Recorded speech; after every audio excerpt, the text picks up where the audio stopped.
everybody, and welcome to day 399 of Rhys' stories. And today I'm going to be reading you Fantastic Mr. Fox, written by Roald, Dahl, and the third chapter called The Shooting.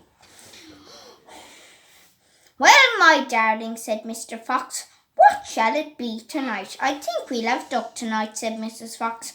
"Bring us 2 fat ducks, if you please, one for you and me, and one for the children." "Ducks it shall be," said Mr. Fox. "Bounce's best."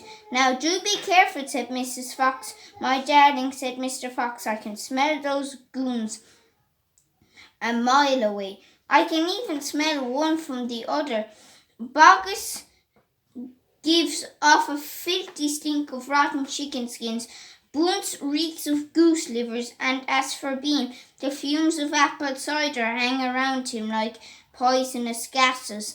"Yes, but just don't get careless," said Mrs. Fox. "You know they'll be waiting for you, all 3 of them." "Don't you worry about me," said Mr. Fox. "I'll see you later." But Mr. Fox would not have been quite so cocky had he known exactly where the 3 farmers were waiting at that moment. They were just outside the entrance to the hole, each one crouching behind a tree with his gun loaded. And what is more, they had chosen their positions very carefully, making sure that the wind was not blowing from them towards the fox's hole. In fact, it was blowing in the opposite direction. There was no chance of them being smelled out. Mr. Fox crept up the dark tunnel to the mouth of the hole. He poked his long, handsome face out into the night air and sniffed once.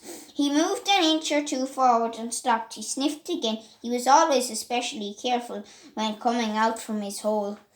He inched forward a little more. The front half of his body was now in the open. His black nose twitched from side to side, sniffing and sniffing for the scent of danger. He found none, and he was just about to go trotting forward into the wood when he heard, or thought he heard, a tiny noise, a soft rustling sound, as though someone had moved a foot ever so gently through a patch of dry leaves. Mr.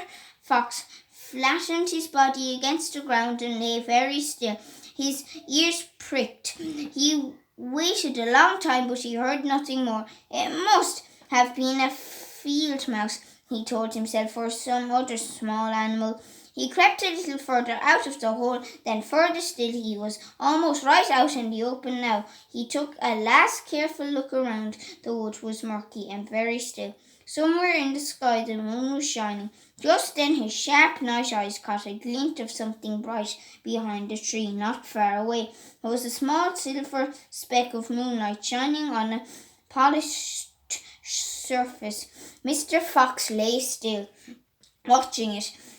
What on earth was it? Now it was moving. It was coming up and up. Great heavens, it was the barrel of a gun.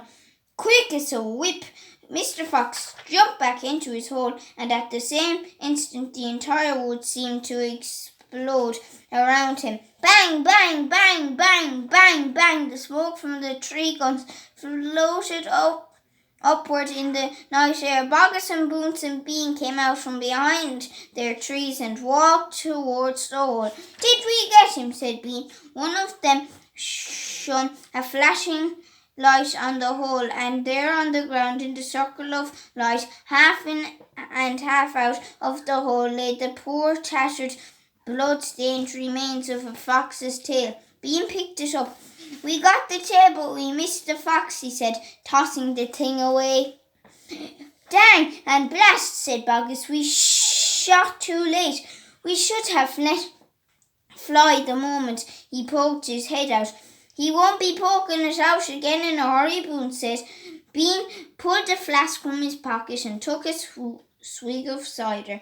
Then he said, "It'll take 3 days at least before he gets hungry enough to come out again. I'm not sitting around here waiting for that. Let's dig him out." "Ah," said Bogus, "now you're talking sense. We can dig him out in a couple of hours. We know he's there. I reckon there's a whole family of them down that hole," Boone said. "Then we'll have the lot," said Bean. "Get the shovels."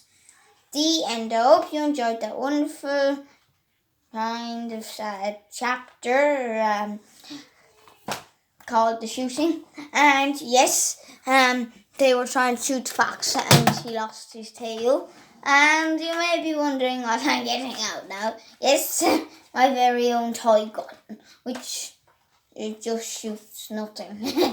It's just toy one, which you don't shoot anything out of. So, bye everybody, and I guess I will see you all tomorrow for day 400 of Rhys's stories. So, bye everybody, let me just shoot this fox. Bang! Bye!